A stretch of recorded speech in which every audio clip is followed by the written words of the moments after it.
So we have with us Mr. Vinil Mathew, the founder and director of Breathless Films. Thank you so much, Vinil, for joining us today. Thank you, Anjana. I'm really happy and excited to be part of this group and looking forward to the interview. So, Vinil, your journey from an aspiring filmmaker to directing award-winning ad campaigns and feature films has been quite remarkable. So, can you share some insights into the pivotal moments that shaped your career in the advertising and film industry? I think now it's almost 2 decades of an advertising career now, and I've had like a series of ins and outs, and there are various phases in these last 2 decades. The first phase is, of course, when you're trying to establish yourself as a director, and you are kind of trying to build your portfolio.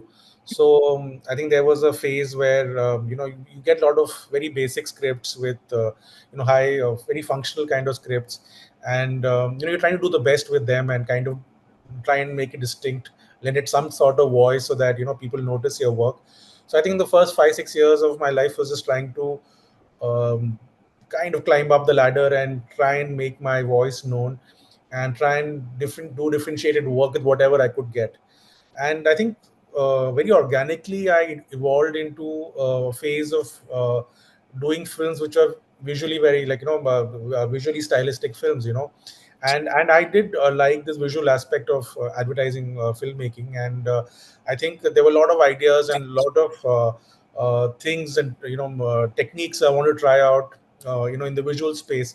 And I think I got a good 3 4 years of that phase where I was getting scripts which were visually prominent, and I could try out all the things which I wanted to, and kind of really experiment and exploit all my skill sets, and kind of arrive at some interesting visual films.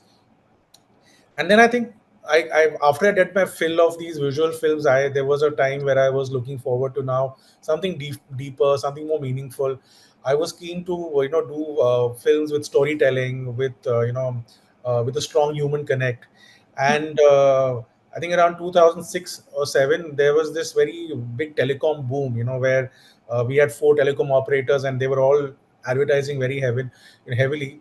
And I think a lot of my work, and there were some really good friends or partners in agencies who kind of trusted me with some human scripts, and hence a lot of my work for Airtel, which was with Vidya Balan and Madhavan. Yeah. There was a series. There are a lot of films for Vodafone, and then a whole bunch of films for Reliance Telecom. I think they all came at the same time, and people got to know that look, I could tell stories. I could tell narratives and human stories, and make it interesting. And that's a phase I really enjoyed myself. I could delve into my life experiences. I could explore human emotions, and one was trying to get a little simplicity in the telling, because and it was a position I reached organically after exploring visually a lot of things. And I think some of my best work happened during that phase, which is between I think 2006 to about 2010, where there is work for Imperial Blue. Of there was work for Pyar Ki Raam, that whole ghazal Yeah. song. We kind of we made that song, and then those series of films. Then there was I mean, of course, a lot of work for Cadbury's, which got noticed, and Cadbury Silk. So I think that was a great phase where I was doing a lot of storytelling, creating a lot of memorable films with great tracks, and it was kind of my busiest time in advertising as well. And somewhere that filmmaker in me was trying to now do something in long format, and I felt that I needed to kind of extend my skills into a longer feature film, or a longer format. And one was trying, of course, parallelly, but around 2000, at the peak of everything, I decided to kind of put a break to advertising, and I just took a long sabbatical. And I went on to do my first feature film, and it took about 4 years. So about 2010 to 2014, again, I kind of disappeared from the advertising scene, and spent all those years trying to make my first feature film, which is a great experience. And but by when I came back from my film to advertising, I realized that people had moved on. There were replacements for me. Clients used to work regularly with you, had found newer directors, and there were other voices. And uh, I felt that I had to start all over again. I had to kind of build my portfolio of from ground zero again. And that again, and that's also the time when I started my own production house, which was called Breathless Films. And so there were a lot of challenges which came when once I came back to advertising. And again, some of the greatest work happened at that time because I was hungry. I wanting to prove myself again. And if you remember the Nescafe stand up comic, yeah, that film. There was the Cadbury's Dairy Milk thematic campaign with these two ladies, the daughter-in-law, mother-in-law, dancing to Saat Samundar on a street. So a lot of those memorable campaigns got created in this phase. And again, I had to kind of climb back and get those great scripts and get busy again. And strangely enough, again, when I was busy with my second phase of advertising around 2019, I again took a break and I went on to do my second feature film. We of course had hardly finished shooting a second film when COVID struck, and there was a long period where there was lockdown and stuff. So once the film got released, now I would say this is my third phase where I've come back to advertising and enjoying myself, trying to do different kinds of work and basically have a great time. That's what it is. Great. So Vinil, you spoke about COVID pandemic. So did you shot any of your ad campaigns and films from your home? You know. Not really, because I think I had finished 90% of my second film, which is Haseen Dilruba, when COVID started. And then there was this whole lockdown where I was busy editing what I had shot. So the whole COVID lockdown period went into finishing my film. And then we had to release it because the theaters hadn't opened up, so it went on Netflix. So I think a lot of that time went into post production and finishing on my second film. So by the time I came back to advertising, COVID had got over.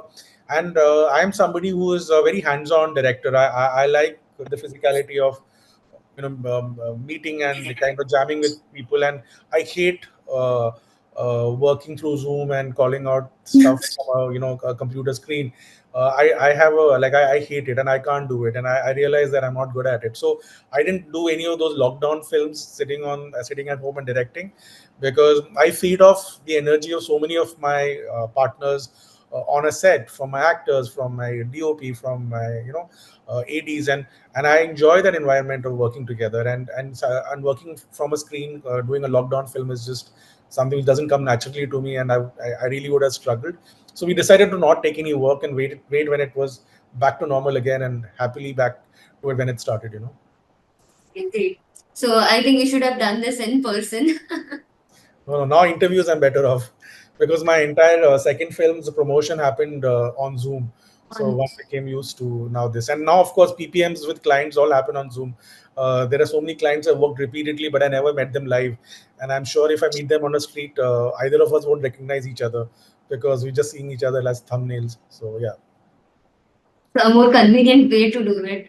yeah, Yeah. it's cut down flying in and out of the city a lot, and yeah, I'm happy about this development. About your iconic campaigns that Sorry, you have. you got cut off in between. Your voice got cut off. So, can you hear me now? Yeah, yeah. So, Vinil, you just spoke about your iconic campaigns that you have worked on, be it Mondelez, Airtel, Vodafone. But one of your recent campaigns that we love the most is Amazon Prime's ad campaign that featured Manoj Bajpayee. So, can you walk us through what all went behind this campaign, the creative process, and how did you ensure it resonated with the audience?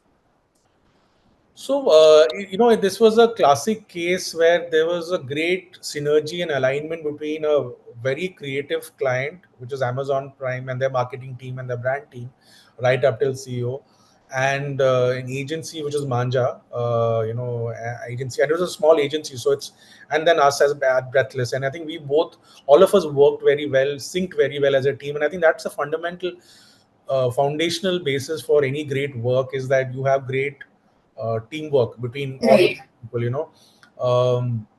So what happened is that the initial script was completely different. It was a montage film, and there was a small portion where Manoj Bajpayee would come, and we knew we were going to shoot with him, but and then we could not find his dates. So the shoot kept shifting, and there was a lot of back and forth, and But somewhere I think the client felt that we could make a film which with a better impact than what the script at that point was. Though personally, me and the agency, we were all very excited by it, but somewhere I think they were not very sure about it. But on the day of the PPM, when we came to present a final, storyboard and came for a final discussion, is when the client addressed the elephant in the room and said, "Look, why don't we do a rethink and rewrite this whole thing again?" So at that time, we were all like shocked because 1 month of work prep had gone through, and there was a lot of back and forth getting the celebrity dates, and it was quite kind of we were all kind of taken aback, but it was a perfect and the right call because within 3 days, I think Manja turned around. Projo and Soyash were the creative. They came back with this fabulous idea, which eventually became the film. And they said, and there was also, we were using Manoj Bajpayee, who pretty much the world had come to know through Family Man, and there was a strong association with Amazon. So he was the key, person who was taking the story forward. And we felt that if you're shooting with him, then this is actually maximizing the impact of his presence. And so the script kind of was tailored to him, and it felt better. And once the story, the flow was kind of agreed upon, and the client was, and it moved very fast. We all of us got aligned, and of course, one made little bit changes and discussions happened on staging certain things differently. But overall, we were all kind of aligned in terms of this idea was formed, and I was excited with working with Manoj after many years because last time I'd worked was on Pan Vilas, and that was a great campaign and we had a great time working with each other. So there was this kind of looking forward on both of us kind of were looking forward to the shoot and said let's have fun with this great idea. I think my attempt was also to, of course, that there was great dialogue. There was a lot of good, I mean there was interesting dialogue in terms of um, which kind of brought the show and connected with what is happening. But I wanted to take the film more more than the dialogues and the situation as they were written. I've thought that maybe the music, the staging of actions, the expressions should all add up in an exponential way rather than a linear way, and it should have an impact which is much more than just what is written out there.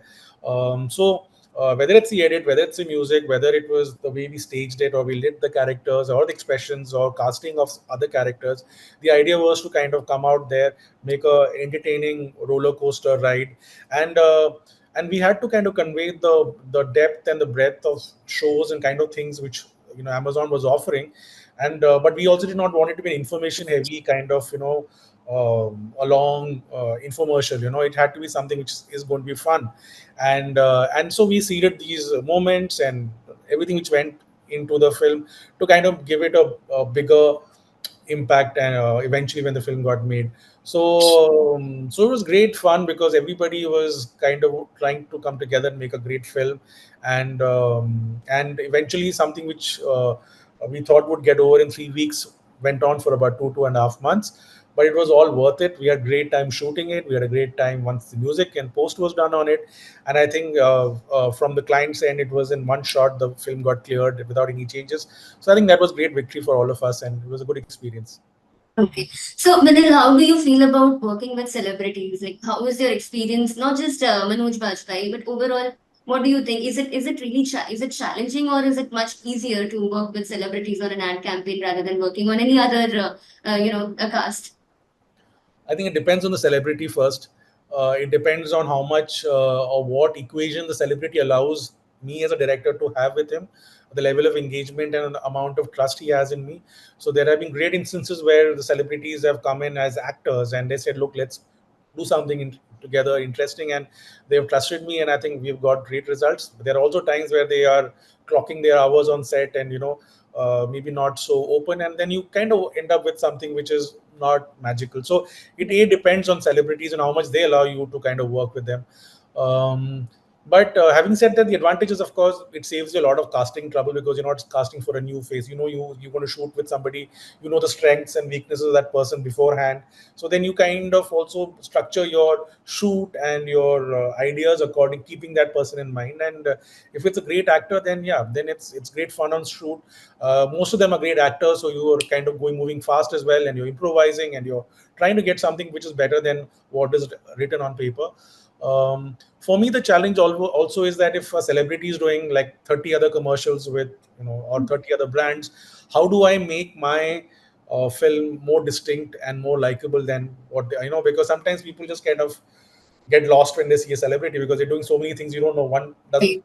differentiate from the other. So whether can I show them in a way where they're not been seen before? Can I treat them as an actor, not as a celebrity? Can I put them in situations which are different from what they are seen in other ads? Or can the way they're lit or music, something should be different where they kind of stand out? And that's always the approach I take when shooting with celebrity. I don't want to do one more film with that celebrity which is going to come and it's going to be like bombarded and you can't tell the difference. So I always look for a strong idea to back a celebrity. I think that for me the idea is the most important thing, and then I look at ways of treating them differently from how normally they would be treated. Okay, great. So, Viren, with over 250 ad campaigns under your belt, working Now with it's more than five to prestigious, six hundred. sorry, more than? I think now it's more than 5 to 600. Okay, great. That's really great. So, with more than 500 ad campaigns under your belt, working with prestigious brands like Vodafone, Airtel, Cadbury, and others, you've showcased a remarkable range of storytelling abilities. So, which campaign do you consider the most challenging or rewarding, and why? To be honest, I think some of the one of the most challenging, or I would say the most challenging, or some of the most challenging ads have been not been the ones which are like those hit ads. Sometimes you get very functional scripts, or you get like very below average script, and the struggle to make it into like a not an embarrassing film or a half decent film is far more than when you have like a amazing script. And I think. Of course, every year we do these. Some films turn out really well, and they become either they win at awards or they are very popular. But there is a lot of bulk of hardworking, functional films also one has to do. Which are not great scripts, or they're not as entertaining as one would like them to be, and then kind of fixing those scripts or for brands actually becomes more challenging. So some of my lesser known work has been more challenging because you're making something which is like a below average script into a above average film, and and there's so much effort, and yet there's no payoff at the end because people don't even talk about it. But a lot of advertising work is that. So that is one aspect of the challenge a bit. But amongst the films, I mean, there are a lot of films have had different challenges, but I remember the Cadbury thematic film with the two ladies, which is the mother-in-law and the daughter-in-law, Yeah. dancing to Saath Samundar.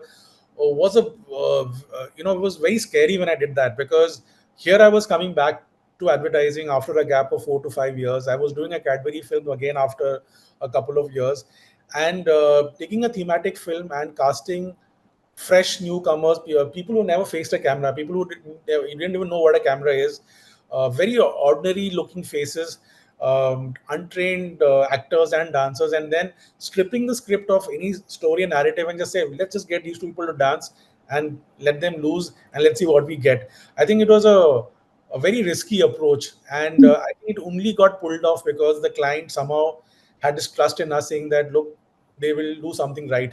Because on paper and when we were discussing it, everything seemed wrong with it. You're taking a brand which is known for launching great looking models, and great stories, and here we are doing the opposite, stripping it of stories, of a narrative, casting somebody like very ordinary, and letting two normal people just have fun on screen, and I think till the very end, when the film actually got done and went out, and eventually did well, but till that time we were all very nervous, and I was quite scared, in fact, that if what if this doesn't work, this would just be like a comeback and be a blowback for us. So that was a risky project, I remember, and it was like till the end I was on tenterhooks. It was a bold ad. It was a nice ad, actually. I still remember it, that it starts Samandar Par. Yeah, it was like everything, the song, music, everything was just something which Cadbury's would not do typically, Yeah, and then just went and did the opposite, and it was a great experiment, which kind of that's the got. best way to, catch the attention. Yeah. So when you're transitioning from directing television commercials to feature films is quite a leap. How did your background in advertising influence your approach to filmmaking? Especially with projects like Hasi To Fasi and Haseen Dilruba. Um, so I think there are some obvious skill sets you pick up when you direct on a set, and those fundamental things remain same whether it's a long format or it's advertising. Your a lot of 80% of a director's work is actually problem solving and man management, which we do on day to day basis. It's not creative, it's not something, it's something like there is no electricity, so how do we solve the problem? Or you wanted a blue car but there is a white car, and or this actor we thought was looking good in audition but now is not performing, so these are everlasting. I mean, these are problems which you face on a day-to-day level, and a director has to kind of come with solutions, come with creative ways to deal with the problems you face. So those on those levels and basic techniques like lensing and lighting and handling actors and those things remain the same. So I think that those are obvious things which you pick up as you direct, and you kind of um, with experience you kind of gain these skill sets and you don't even think about them. But for me, I actually did not want my influences as an ad filmmaker when I did my feature film. So I actually did not want to be carry forward my baggage from advertising to film. So what I did is that I actually take a break, a clean break between my feature film and ads. I try and so if I know that a film is going to happen, then I quickly switch off advertising and I go into one, a period of break where I just let myself settle down and forget all my skills and start afresh as a newcomer. Because that keeps you, that makes you into a learner. You're looking forward to learning new skills. It makes you scared. It makes you nervous, which is how I'd like it to be, because then I don't take things for granted. I want to keep discovering new things. And I think for me, the idea was to unlearn what I learned and start afresh. And that was my approach.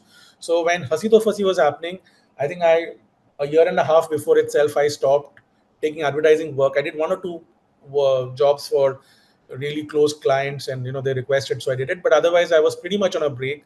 I let myself into a free fall of just not doing anything, and just generally reading and watching movies and kind of rewiring myself. And I said, look, I don't want to come in as a guy who knows it all. I want to learn. I want to start from scratch.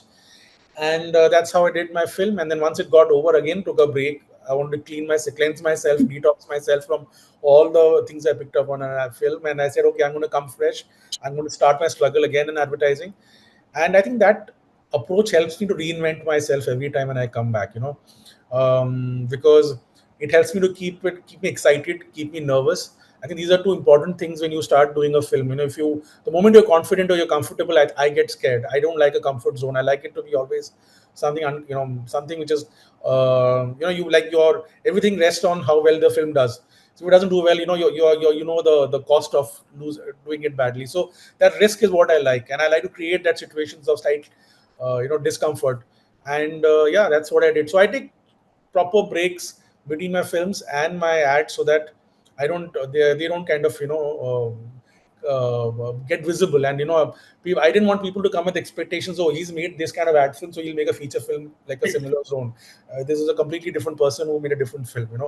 And when I did my feature film, I realized that a lot of the audience are not my immediate friends or people I hang out with. I had to reach a much wider audience. I had to reach out people who I did not know, and it was kind of important to not feel the pressure of my advertising um, reputation to kind of come in way of how I wanted to treat my film.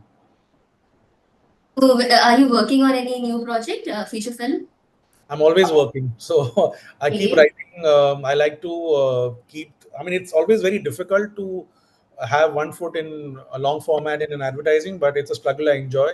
So whenever there are breaks, whenever there are gaps between ads, or there is time, then I'm busy kind of exploring ideas or writing with my friends some scripts, so that whenever the opportunity comes, then you're ready with a script to start making a film. Okay. So, Vinil, Hasi To Fasi and Haseen Dilruba both received critical acclaim and both were commercial success. So, what excited you about these scripts, and how did you navigate between different genres while maintaining your unique directorial style?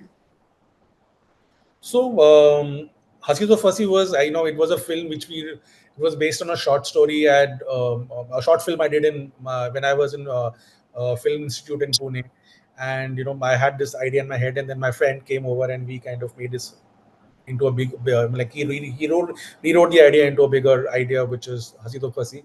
I think we wanted to kind of get into mainstream cinema, and we wanted something. We like I personally enjoy comedies, and I enjoy human stories, and I enjoy emotions, and also having good time at the cinemas. And we want to write something which is fun, and everybody could come and have a good laugh, and enjoy the songs and just celebrate mainstream Hindi films. So that's why that was the first film, and it was kind of finding a footing into the film industry. So and we had a great time making that. For my second film, I was very clear that I didn't want to do something similar to my first film. I had kind of, because I was getting again a lot of scripts which are romantic comedies and or romantic films and stuff, and people were giving me these very sweet scripts and sweet love stories. And so I was very happy where I stumbled upon the script of Hasin Dilruba, which was pulpy, and it had everything which people did not associate me with, and also a world which I was not familiar with. And I think that kind of challenged me, and that got me excited and said, look, let me delve into this, and it looks like something people would not expect me to do. It was more darker. It had more darker tones and grayer characters, and I think that was great fun. So I think for me it's always like I don't like to repeat myself. So when something unexpected comes my way, I kind of get drawn to it. And but at the same time, I know that there is a basic voice I have as a filmmaker, and that I would bring to any genre I do. That's in that sense genre agnostic, because there's certain sensitivity with which I view human relationships, or certain empathy I have for characters. So even if I were to do an action film, those qualities would still be there. I mean, it's part of me, or who I am as a filmmaker, and that would automatically come. So, but yeah, I like exploring something which is different from what I've done in the past, or something people would expect me to do. Okay, great. So, Vinil, as someone who has collaborated with renowned actors and brands, what do you believe sets apart a successful ad campaign or film project? And then, how do you ensure that your vision aligns with the brand's message or the film's narrative? I think fundamentally we need. Great work happens when there is great trust amongst the partners. Especially in advertising, because there is, it's sort of a bunch of people coming together. There is a client, there's an agency, and then there is the production house and the director, which comes at the fag end of things. But I think if there is great transparency and trust, where um, I, as a filmmaker, or anybody, is not, inhibited or is worried about sharing a bad idea, where we don't feel conscious that I'll get judged. I think when there is an environment, and that's true with me and my collaborators as well, that if there's an environment where there is a free flow of ideas and suggestions without anybody getting judged or getting penalized for it, that's where we kind of all try and think out of the box and come with the best solutions. Whenever there's a stress, or there is a structure which is on your own looking behind your shoulder, you're not optimizing your capabilities, is what I feel. Um, so whenever with a client agency and a production house, when their relationship is based on client vendor, or there's a hierarchy, look, this is the food chain and you're on top, you're right at the bottom of it, I think you just get mediocre work, or you get the work which is safe and correct. But when there is great friendship and trust, where the relationship is based on equals, and where everybody's having a great time because they enjoy each other's company, or they enjoy the fact that they can say whatever they want without a fear, without a worrying about what the consequences would be. And when you feel that even if you go wrong, the other person is going to back you, I think that's where you are confident enough to come out with, take risky steps and come with something different, and magic happens usually there. And it's the same with me and my actors, or my like DOP, or anybody. Right? If they're going to get scared, or they're going to double guess what I'm going to do, or they're going to hold themselves back, then I don't think I'll get something extraordinary. But it's only when there is an element, an environment of trust, and people feel safe, when you come out with your best work. Right, absolutely. So, in your experience, what role does storytelling play in advertising, and how do you balance the need for creativity with meeting the objectives of the brands you work with? See, storytelling forms the bedrock of civilization. I think that you can't take away. Basic storytelling started with the cavemen until now. It's never gone out of fashion. It's not a fad, or it's not a thing which is like optional. I mean, it's the basis of our communication. So I don't think storytelling as such will go out. Yes, the stories will change. The way we tell stories will change, but till the point you need to engage with your audience or engage with another person, you have to make that communication interesting, and you have to make it distinct, and you have to make it in a way where the other person is invested in what you're telling. And that would Right. always call for some sort of, either visually or through narrative or something, where you have to kind of you need to have some stickiness where people would want to watch what you're kind of trying to tell them. So I think that is always going to be there. But yes, it will change its form. It will change, the way you're telling stories will change. The technology will change. But the core of human emotions, or what you laugh at, or what you empathize with, those things will always be there. And I think I don't see it as separates. I don't see, okay, this is the brand message and this is my part of storytelling, and how do I give it 50-50 balance. If you're able to come with an idea which integrates this um, an engaging way to tell your a story, or kind of, if you come with an idea which is relatable, which an audience can empathize with, then that can be married very beautifully with what you're trying to, the brand can associate its, the brand idea or core of the idea, that can get integrated beautifully. So if it's not a separate, because then you will see that it's disjointed. But if it's organically coming out of the basic brand thought, and it's tied with that, it's integral to it, then I think it flows beautifully. So one example is like Cadbury Silk. The idea which the creative had cracked is that, and it was a one line brief to me. We didn't even have a story, we didn't have any setting. He just came and said, I want to show people eating chocolate like they eat, जैसे आम खाते हैं, like how we eat mangoes, dirty and messy and stuff like that. And that triggered off so many things. Now, we didn't say, oh, this is a pack shot and this is chocolate and this is how people eat. It got integrated into the idea itself, and that formed the foundation of the idea. So then you're not separating two things. So if you're able to crack an idea, you crack a basic, your core idea or emotion, keeping in mind what you want to try and tell, and then combine it with great storytelling, then it's organically, it's cohesive, and it kind of works really well. And which is the reason which I like to have long conversations with clients and with agencies, and you keep irritating them and keep talking to them, because sometimes one is trying to avoid problem solving, one is trying to understand what they really want. And sometimes it's non-verbal communication which you kind of take in, and you say, okay, this is what you want, then let's try and build on this. So when you have really good honest discussions, and you arrive at ideas which are organically kind of leading to a good story, I don't think you have to separate these two things, and they can merge beautifully. Okay, great. So, Vinil, now that you are an established ad film director, you have also directed two feature films. So, what next for you? What's next for Vinil Mathew? What are your ambitions and aspirations now? I don't think anything. I don't think my ambition or my desire has changed from the time I started making my first film. It's always been the same. I need to. I get excited by telling stories. So as long as I'm excited and I'm nervous at the same time with a new idea which comes my way, I think that's the greatest joy for me. Right now, I like to. I'm looking forward to a holiday where I can go and have a break. But in the long term, yeah, I mean, I really want to continue telling stories, and keep experimenting, keep scratching around, and while doing so, have a lot of fun as well. I've also found great friends in advertising. Some of my closest buddies are in advertising, so I think it's also working on great ideas and telling good stories, and also having fun while making them, and doing it with a group of friends or people you enjoy hanging out with. So it doesn't feel like work. It just seems like you're having a great party and you're also making a great film. Right. Absolutely.